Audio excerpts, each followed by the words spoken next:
Ei, estudante, aqui quem fala é Manuel Cabral e vamos agora dar continuidade, à parte aí de grandezas vetoriais, certo? Agora vamos fazer uma definição mais a fundo de grandezas vetoriais. Já vimos, basicamente a diferença entre grandezas escalares e vetoriais. Vou apenas passar aqui por cima. Uma grandeza escalar é toda grandeza que só necessita do valor e da unidade.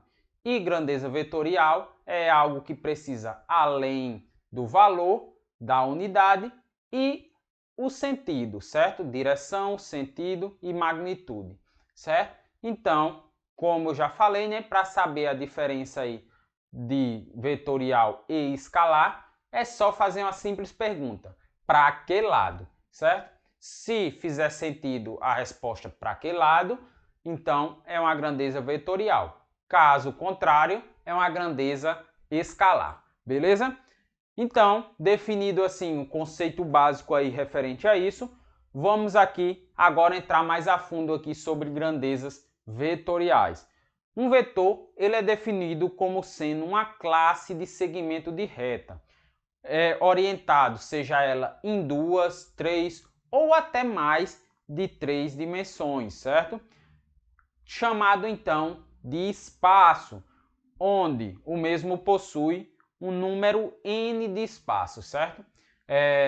Estudos aí informam que temos mais de 11 espaços aí vetoriais. Eu apenas estou falando assim, certo? Isso, mas não é relevante para a prova, somente para um conhecimento aí mais a fundo de grandezas vetoriais, beleza?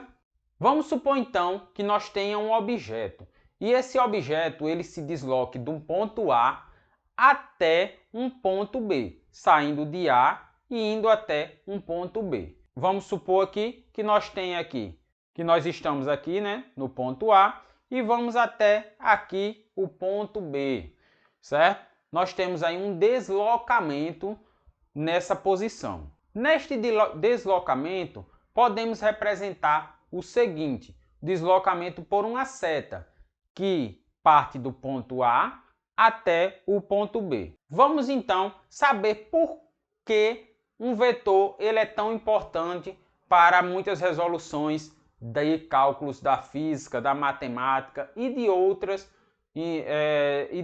meios também. Por que então? Ele desempenha um papel muito importante na física através da velocidade, aceleração, força e diversas outras formas que serão necessárias à descrição de vetores. É importante ressaltar, no entanto, que os componentes de um vetor físico dependem do sistema de coordenada usado para descrevê-lo. Como assim? Os vetores têm diversas aplicações aí no nosso dia a dia, na física, na engenharia, na economia e em diversas outras áreas. Mas um vetor no espaço, ele pode ser e deve ser definido pelo comprimento e o seu módulo, que sempre é um número real e positivo. O vetor também precisa ter uma direção e um sentido. Para o quê? Para que seja determinado e definido de forma mais clara para a gente. O que é que acontece aqui? Então, o que é um módulo? Um sentido e uma direção. O módulo é o seguinte: o módulo é o tamanho do vetor, certo? Vamos supor então que nós tenhamos aqui uma força aplicada de 10 newton e nós temos aqui uma outra força aplicada de 20 newton. O módulo do vetor de baixo é maior do que o módulo do vetor de cima, certo? Então, isso é o módulo, porque nós conseguimos saber qual o valor é maior do que o outro, beleza? O sentido, então. O sentido é para onde o elemento está apontando, seja ele no sentido positivo, Vamos supor aqui que quando a gente apontar para a direita, como esse caso aqui, saindo da esquerda para a direita, ele é um sentido positivo. E se for apontando ao contrário, será negativo. Isso aqui você, se quiser inverter, fica ao seu critério, certo? Mas, no final das contas, a resposta vai dar a mesma. A única coisa que pode diferenciar será o sinal, porque ao invés de você adotar como positivo para a direita, você adotou como positivo para a esquerda, beleza? Mas o resultado final é para sempre dar o mesmo.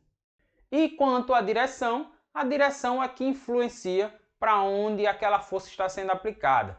Se é para a vertical, se é para a horizontal, se é para a direita, para a esquerda, para cima, para baixo, ou qualquer coisa desse tipo, certo? A forma que você queira determinar. Então, o sentido, a direção e o módulo são muito importantes aí para nós sabermos para onde está sendo feito aquela força, beleza? Vamos agora falar sobre a representação dos vetores. A representação do vetor, o vetor ele é simbolizado geralmente utilizando as seguintes formas. Primeiramente, normalmente é indicado por uma letra com uma flecha em cima. Como assim, Emanuel? Vamos supor aqui então que a gente tem a letra A com uma seta em cima apontando para a direção. Se o valor for positivo para esse lado, eu posso representar dessa forma. Posso também representar com a seta apontada para o outro lado, certo? Também posso tanto representar com letra minúscula quanto com letra maiúscula, certo? A gente que escolhe qual formato aí que queremos representar de forma escrita, certo? A vantagem dessa representação é que ela nos ajuda a dizer para onde a seta está apontando. Se nós adotamos esse sentido aqui do A ou do H, com a seta apontando para a direita, se no final dos cálculos H, vetor aqui para a direita, der, vamos supor aqui, menos 10 newton, a gente sabemos então que o vetor, no caso, ao invés de estar para esse sentido, ele vai estar para o sentido oposto, certo? A única coisa que a gente já consegue determinar com mais clareza é essa diferença. Em textos impressos, temos diversas outras formas de adotar o vetor. É ele em negrito com a letra minúscula, com a letra maiúscula, aí fica ao critério da pessoa que está escrevendo o material ou descrevendo o material, beleza? E de uma forma geral, como então se lê um vetor? Vamos supor aqui que nós tenhamos o vetor a gente lê vetor A. Vamos supor aqui que nós tenhamos um B minúsculo, como a gente vai ler? Vetor B, certo? A representação é bem simples e direta, dessa forma mesmo. Vamos então ver aqui de uma forma representativa através de gráfico dos vetores. Em termos gráficos, um vetor ele é representado por meio de um segmento de reta orientado. Vamos ver aqui na figura abaixo, certo? A gente vamos ter o módulo A, vamos ter o sentido e a direção. Com isso, nós vamos ter a origem de onde o vetor está saindo, teremos a extremidade, o final do vetor, certo? A direção do vetor, para onde ele está sendo direcionado, e aqui é o eixo referência. Esse eixo referência vamos chamar aqui de X, só apenas para exemplificação, beleza? A linha de ação de um vetor é a reta que o contém.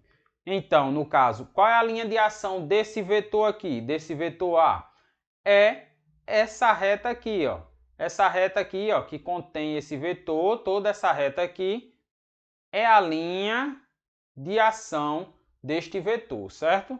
O comprimento do segmento em relação a uma escala definida é representada pelo módulo do vetor. Então, qual é o módulo desse vetor? O módulo desse vetor é o Azinho aí, ó.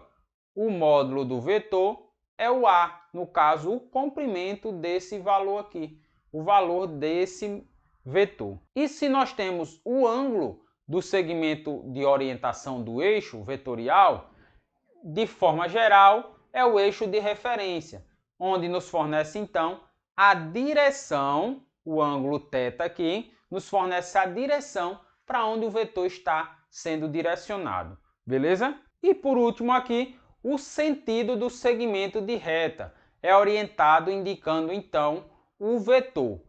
Ó, o vetor aqui, ele está orientando, direcionando o sentido, certo?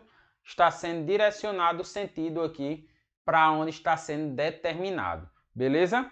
Tendo essas informações aí, esses conhecimentos básicos de grandezas vetoriais, já fica mais fácil, mais visível de se entender, né? O que é uma grandeza vetorial e escalar. Sei que agora está sendo muito teórico, vomitando muito conteúdo para vocês, porém, estamos bem próximo aí de começar a resolver questões, certo? E ir mais a fundo aí neste conteúdo, beleza? Então, por hoje ficamos por aqui e nos vemos nas próximas videoaulas.